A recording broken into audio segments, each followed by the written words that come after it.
Hey, what's up, you Take it two? easy from here on out. Well, Anita, there's of course the How do you health say, amigo? impact, but then there's also the economic impact of the pandemic. Mike writes on Facebook, they're not really going to wait until January 20th to get a COVID-19 stimulus passed, are they, Anita? It's not looking good. There was a time right after the election where it looked like, there might be there might be emphasis on this. You saw the Senate Majority Leader Mitch McConnell say, yes, I think we should do that. But again, we've been down this road for so many months now. It looks like it's going to happen and then it doesn't. It looks like it's going to happen and it doesn't. And we're in a place now, again, where it looks pretty bleak for a couple months here. That's for the same reason we were at before, which is everybody agrees it needs to be done and they just cannot decide how much money this bill should be. Of course, Senate Republicans want it to be much smaller. House Democrats want it to be much larger. There's a different dynamic now, though, after the election. You're not seeing a great push from President Trump. Now, remember, the Treasury Secretary had been on the Hill along with the Chief of Staff, Mark Meadows, White House Chief of Staff, really, really pushing and trying to negotiate. They didn't get anywhere, but there was that emphasis from the White House, and you're just not seeing that right now. And so there are many people who feel this isn't going to happen possibly until next year.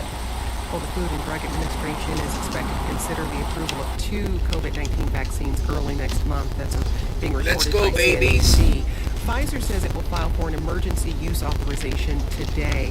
And this comes after the biotech company Moderna announced it has a vaccine that's nearly 95% effective. Now, Anita, both Moderna and Pfizer have vaccines on the fast track to approval. What do we know about them? Yeah, both of them say they're about 95% effective, and it's really, out of all of this bad news, it's the one, sort of glimmer of hope. But the federal government is saying that people should not expect everyone to be vaccinated right away. After this happens, the big focus is going to be how to get enough doses and how to get that distributed across the country. So they're estimating if this works out with both of these vaccines, it could be distribute about 40 million doses by the end of the year, which sounds like a lot, but it's obviously not a lot to handle everybody in the Hopefully country. no So static. they'll try to send this to those that need it first, that have pre-existing conditions, elderly, people that should have that first, and then they'll look into next year. So that is if we get to that point. This is still a weeks-long process to get this through the FDA and to make sure that this is safe and effective. Molly, talk a bit about the infrastructure buildup that needs to happen for vaccine distribution, because at least one of these vaccines needs to be stored at very, very, very low temperatures. That's right.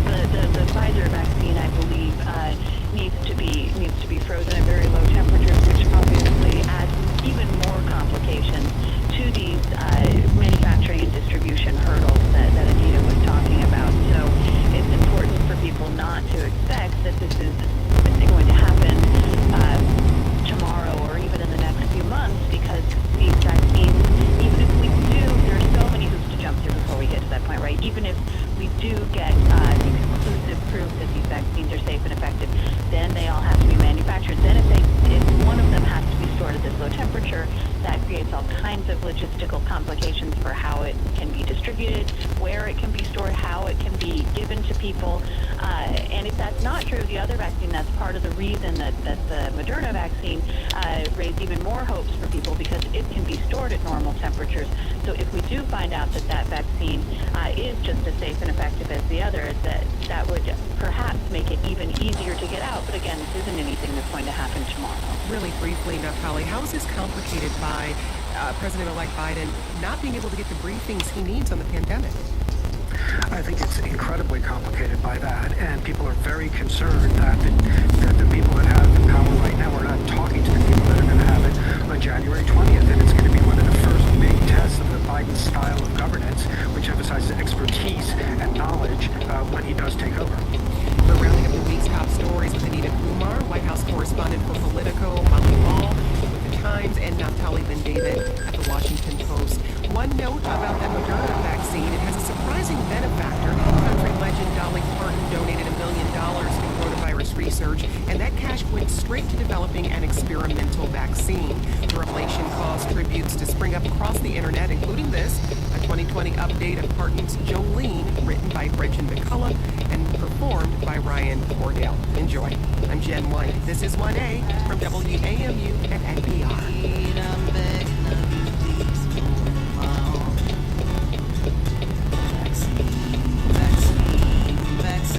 What is this guy doing?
Well, I mean, I think that's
Congress, COVID is affecting the ability of them to get their job done.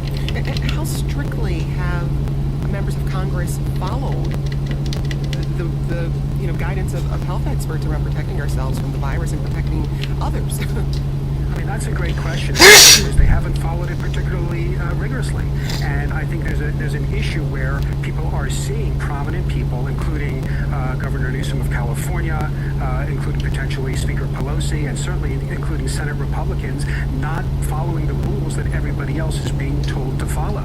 And there was this fairly ugly spat that erupted on the floor of the Senate the other day, where the presiding officer, Senator Dan Sullivan of Alaska, was not wearing a mask, and the Speaker, Senator Sherrod Brown of Ohio, kind of berated him for that, and he, shot back that he wasn't going to be told what to do by anybody else, and he just highlighted the tensions around this. You see senators milling about on the floor of the Senate. Sometimes they're wearing masks, sometimes not. You see leadership meetings where people huddle close together. It's been very off and on, and I think that's a problem in terms of the leadership of the country sending messages to folks who, are having to cancel funerals and weddings and everything else, and then they see their leaders not necessarily following those rules. I think that's been one of the problems. Well, and Anita, outgoing Republican Senator Martha McSally of Arizona is facing some backlash this week over a photo with staffers. Can you catch us up on this story?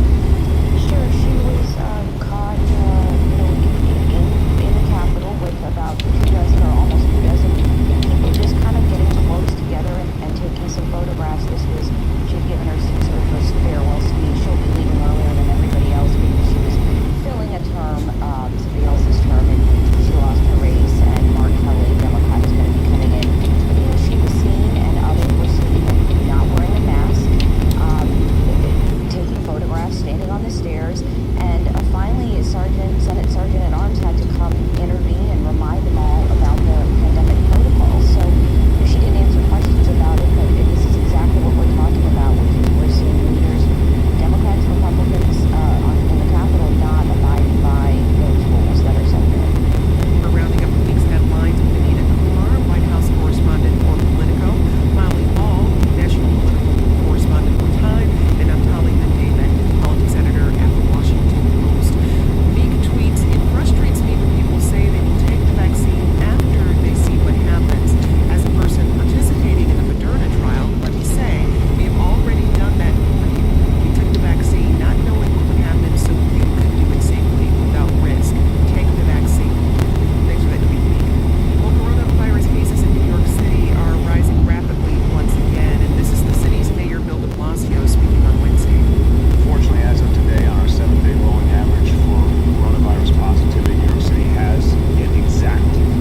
sunny with increasing clouds today. The cold front is moving into the east, dropping temperatures up to 20 degrees cooler than yesterday, but still above normal for this time of year. This weekend there will be a slight chance of rain and snow in the northern mountains, and cool, dry weather is forecast for Thanksgiving Day. The high today in Albuquerque of 70, Santa Fe 62, Santa Rosa 64, 68 in Gallup 64.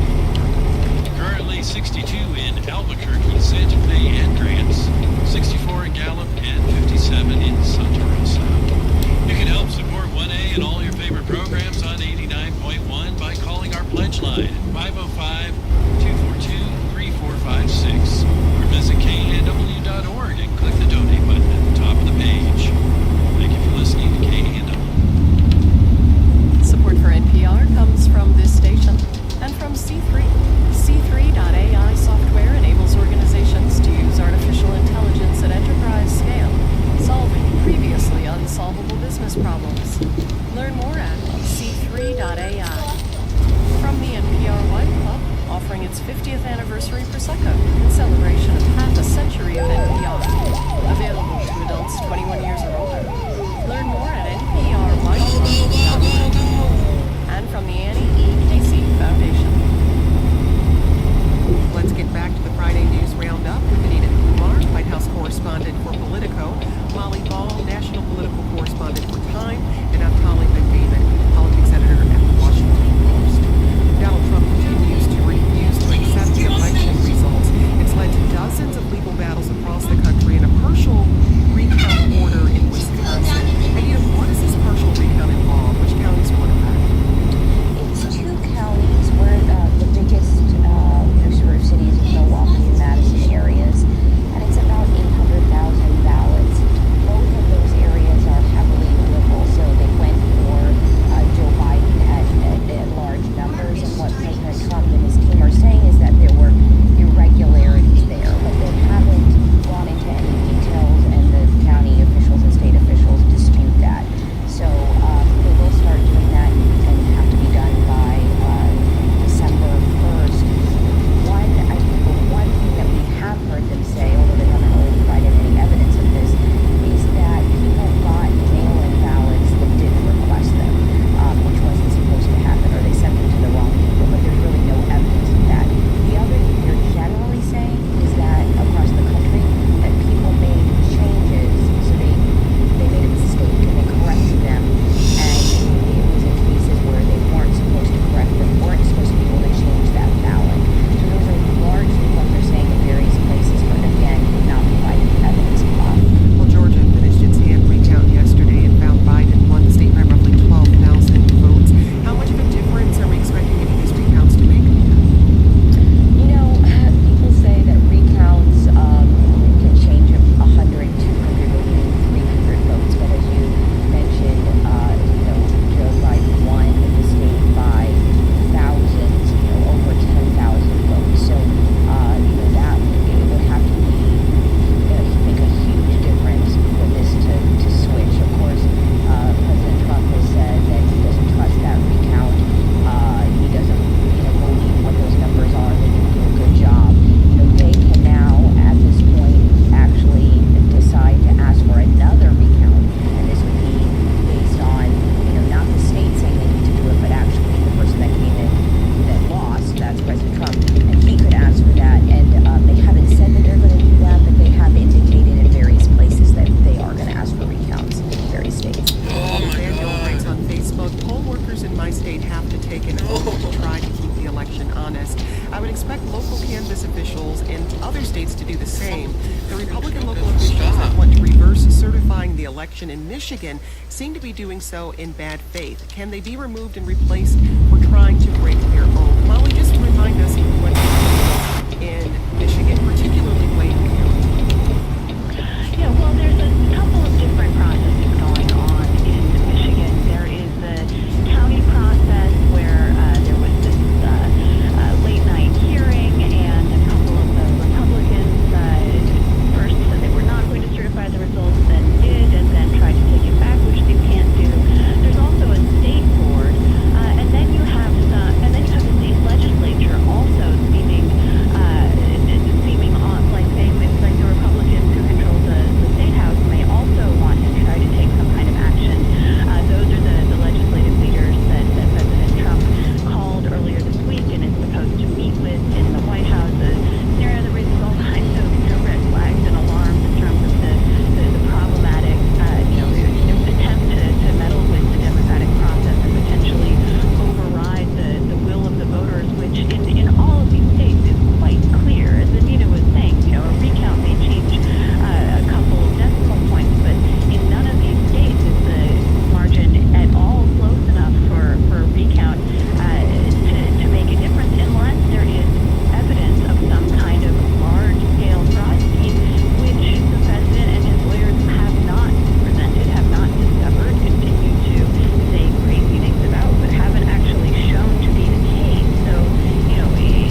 that's something that they want to try to do. I mean, to some degree, I feel like these things are less about winning. They don't really think that they're going to somehow prevail in Georgia at this point or Michigan, but rather to build a narrative for what I think you're going to see over the next few years, which is this mythology that somehow Trump was cheated out of the election and the presidency was stolen from him. In court after court, judges have had absolutely no faith in anything that the folks on the Trump side are saying. The recounts haven't changed the outcome in any way. But again, I think that's not what it's about. I think it's about making a case so that he can tell his followers for years that he's the legitimate president and Joe Biden is not a legitimate president. And I think that's something that's very worrisome. I mean, the Michigan case, they took it to a whole new level because it's one thing to go to court, frivolous as the cases might be. It's something else for the president to exert his political authority to call members of a county canvassing board and to summon legislative leaders of a state like he's doing today with the folks from Michigan. That's the kind of direct political involvement that we really haven't seen. And another thing that we should probably talk about is the fact that there's been a relatively muted response from Republicans. Republicans on the Hill and elsewhere, they've had remarkably little to say about what seems to be a fairly overt attempt to change the results of an election. Well, to that end, Aaron writes on Facebook, they're missing the most important group who are silent about the things Trump does and says, other Republican office holders. Why aren't they speaking out against Trump's attempted coup in the states where he lost? And Anita, who have we heard from? We haven't heard from many people. In fact, we've heard from some people, including, South Carolina Senator Lindsey Graham, who didn't rule out the state legislators getting involved. So we've actually seen some people supportive of President Trump doing this. We've seen, his allies, like former Speaker Newt Gingrich, who said, this is exactly what they should be doing. So, we haven't seen a lot. We have seen a lot of Republicans, and I've talked to a lot of them, who privately say they know that President Trump has lost. That's not everybody, but it's a lot of Republicans. But they're just sort of being quiet and letting him continue on with this. And part of that is because this is what they've done for 4 years, right? They really don't break with him. He runs this Republican Party now. He continues to do so even though he has lost the election. And they don't break with him, and they rarely break with him. And he's also dangling this over their head that he might run again. Because if he does leave office, which he will be doing in January, then he might come back in 2024 and try to freeze that race and change that dynamic. And he wants to continue to be involved and be influential. So they have all of that worry. And then sort of on a personal level, they have the worry of they might face the wrath of Donald Trump that you see today. Mitt Romney, senator from Utah, did break with him as he has done before, and he has been tweeting, President Trump has been tweeting about him and calling him names this morning about it. So, they have all of those things, the same thing that they have faced for 4 years now. We'll be talking more about the certification process next week on the show. But Barbara asks, can the certification process end up at the Supreme Court? Naftali? Well, for sure. I mean, almost anything could go to the Supreme Court. I think where that's going to where the rubber's going to hit the road is if a state legislature in one of these states decides to overturn the certifications and send a sort of separate set of electors to the Electoral College that would be instructed to vote for Trump. If that happens, and I think to this point, there's no indication that it will, but if it did, I'm sure that would end up at the Supreme Court.